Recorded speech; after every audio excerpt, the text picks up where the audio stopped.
Today I'm talking about a topic that is very interesting to me. Maybe only to me.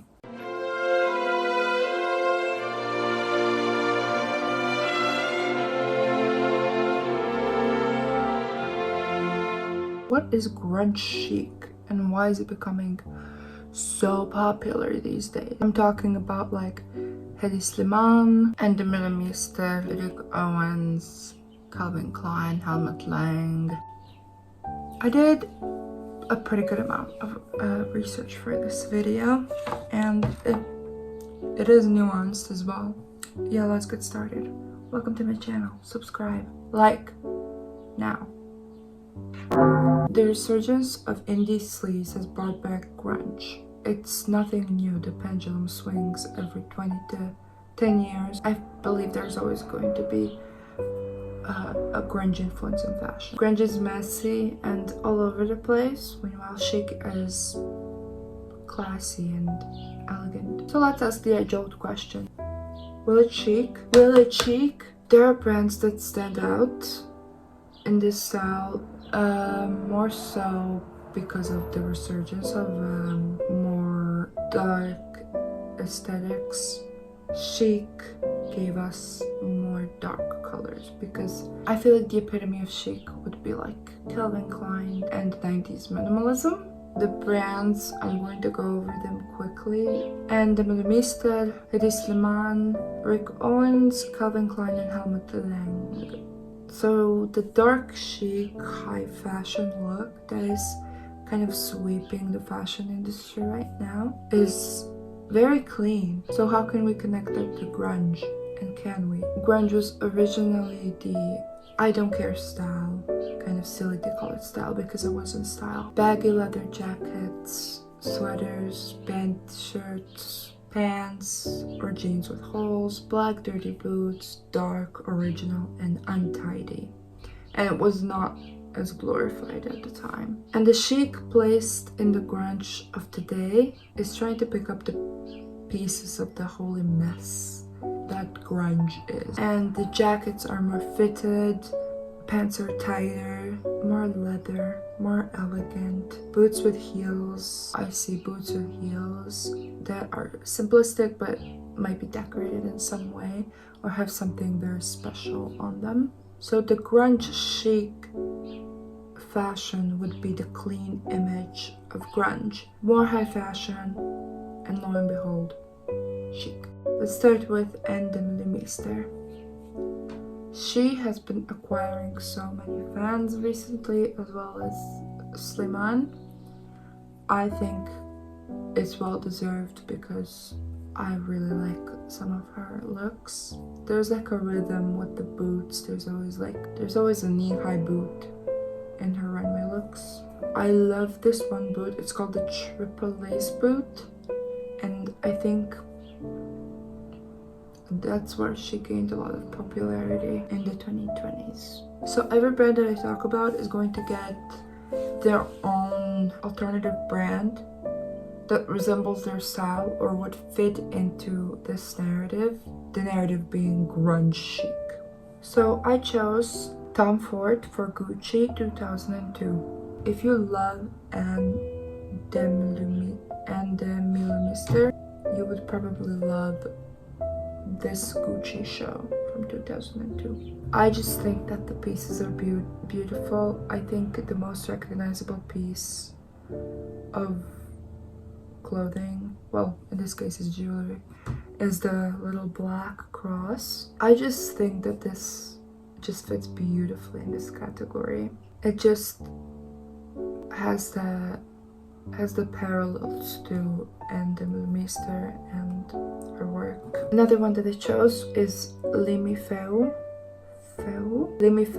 2009. That runway is so cute. I just really like the silhouettes. I'll show it on screen. The silhouettes, the skirts, it's just so beautiful, and finger snaps for Limifeu. Another one is Junya Watanabe. The next alternative for Demeulemeester, I chose Junya Watanabe 2007. This is fall winter and it is gorgeous. The alternatives that I'm talking about, they're nothing like underground fashion designers. If you like this, look into this. Watanabe 2007, I think it's just very cute. It's a bit like off the Demeulemeester grid, but I think there are some similarities that I was really drawn to. Next up is Slimane, Hedi, French, Hedi Slimane in Dior. Hedi Slimane made crazy silhouettes for Dior Homme. It was a very thin and scrawny look that he envisioned. The Slimane outfit, which is Dior jeans, a t-shirt, leather jacket, and a thin scarf. There's no body type. I'll probably regret saying that, but it's true. I've seen the Hedi boy trend in outfits online, and men are trying to fit into size 26 jeans. I don't know what number that is in my country, but I don't really want to know. It seems low enough for me to be concerned. There is definitely a rise of ED behavior in men's fashion spaces, which makes me sad. And it's frightening to see ED culture being normalized in pursuit of fashion. For women of too, of course, that goes without saying, but we've been there for years, actually. Slimane's styling of these models was definitely intentional because he was building skeletons that look like they ride motorcycles, party, and play in a band. So I get the appeal of the style which young men are trying to pursue. And this is where it gets kind of interesting. For the alternative, it's kind of opposite, but not really. I found this amazing designer called Takahiro Miyashita. I found this beautiful fencing jacket and I was like, oh my god, who designed this? And then it said Takahiro Miyashita. I first want to talk about Miyashita's contribution to the grunge look. He started off with a clothing brand called Number 9, and you can see that he really was a fan of music. An article says, a disjointed vision of tailoring that has earned him an ever-growing following, a passion for the rock aesthetic that contributed to the birth of indie sleaze, ironic t-shirts that combine mainstream aesthetics and cultural references reserved for the few. If you had to sum up the legacy of the brand that managed to condense all the grunge of the 90s, these would be the main points. And I agree. Looking at his pieces, you can tell that that man had a passion for the 90s music era. In a lot of his runways, he mixed elegance with grunge really eloquently.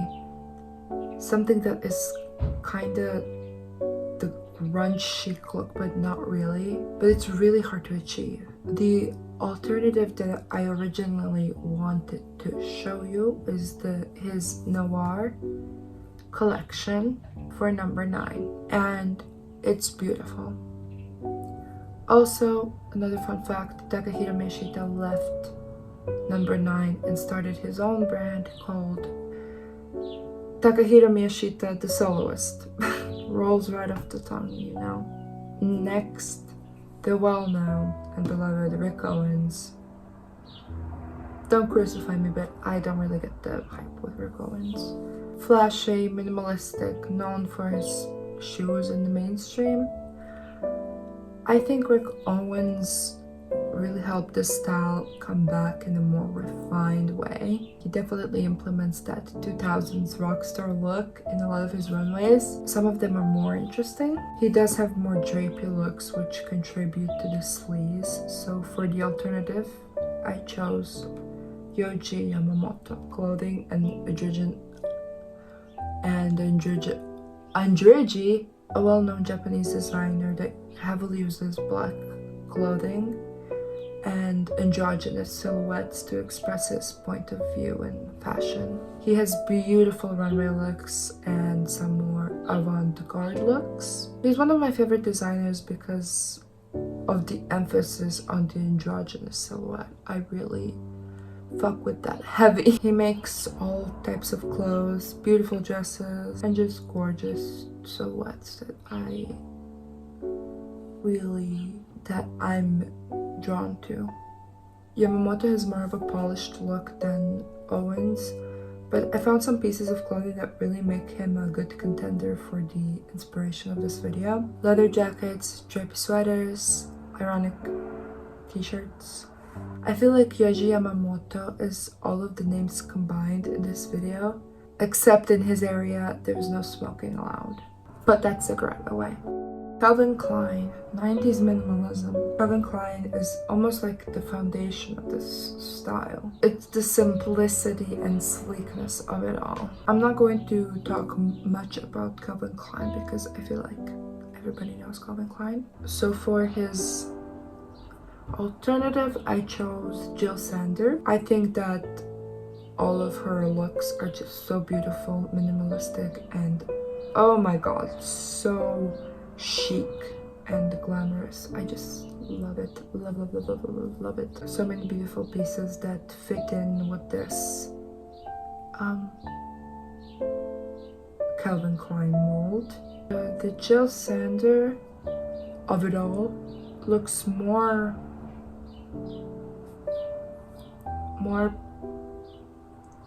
puffy. I don't know how to explain it. It's more structured. It's elegant with more of a modest and humble twist to it. There are raunchy pieces, definitely, but looking at the vast majority of the clothes, the focus is more on the office chic side of things. Now I'm going to mention a few more brands that deserve a spotlight, which is Helmut Lang. I've seen so much Helmut Lang on Instagram more than on TikTok. It's probably because I follow a lot of like fashion accounts, but I digress. Helmut Lang is another great example of simplicity in the 90s. Just amazing pieces and runway looks that would fit into the chic dark look that we are talking about today. And Fond Rich de Prem. Let's see how I have to pronounce this. On Fond Rich de Prem, you can see some grunge influence in Enfant Rich de Prem and also R13. However, I do have a bone to pick with R13. They have beautiful pieces, beautiful boots.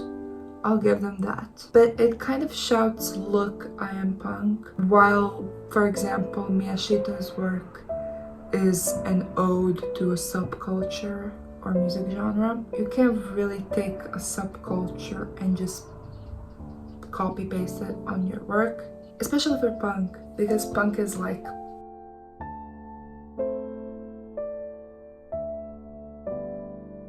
I can't talk about punk on the top of my head. So the moral of the entire video, can grunge be condensed into a chic aesthetic, more of an aesthetic right now than a style to a lot of people? And I think that's the problem with it, is just because you're wearing black clothes, that doesn't mean you're goth or do grunge. At the end of the day, I would not call it grunge. I would just call it like a dark chic look, because we don't need labels for everything. I feel like a lot of people can agree that it's just a dark chic style. I think I'm done talking about it.